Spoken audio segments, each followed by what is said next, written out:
Hello everyone, welcome to The Dish. I'm Natasha Ho. This is your 2-minute tip to help you cook better food. And this week I want to talk about jackfruit. This is another question that came into the Facebook group, and so sharing it here so I can answer your questions about working with jackfruit.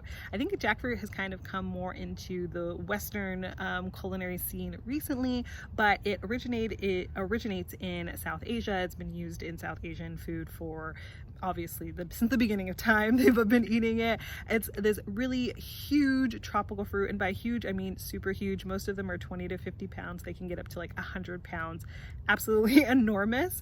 And it has different qualities based on when the fruit is harvested, whether you're eating it when it's young versus when it is completely ripened. So when the actual texture of the jackfruit, it's something kind of like chicken or pork as opposed to your normal piece of fruit. And when it's young, it has a very neutral flavor. So it's really easy for it to take on the flavors of different spices and seasonings. And it can just be a vehicle for picking up that flavor. So kind of think of it in the same way that tofu is really easy for it to pick up flavors and kind of carry those. And it doesn't have necessarily a lot of flavor on its own. So it works great as an alternative or a substitute for meat if you're trying to eat meatless or reduce the amount of meat that you're eating. A great vegan or vegetable based option or plant-based option.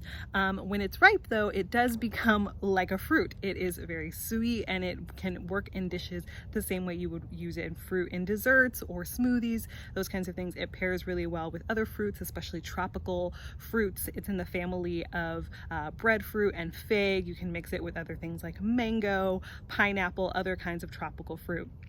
When it's young, that young unripe jackfruit is really what you want to pick up if you're looking for it to be more of that plant-based alternative.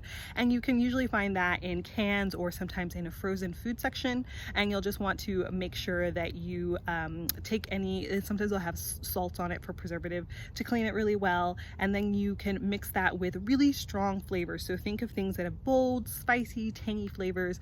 Those are the things that are going to carry really well with the jackfruit and really make it kind of have that impression of being a meat alternative or kind of a meaty addition to the dish that you are making. So that's what you need to know about jackfruit and how you can integrate that into your food, whether you want it as a savory or a sweet option. I'll see you next time. Bye.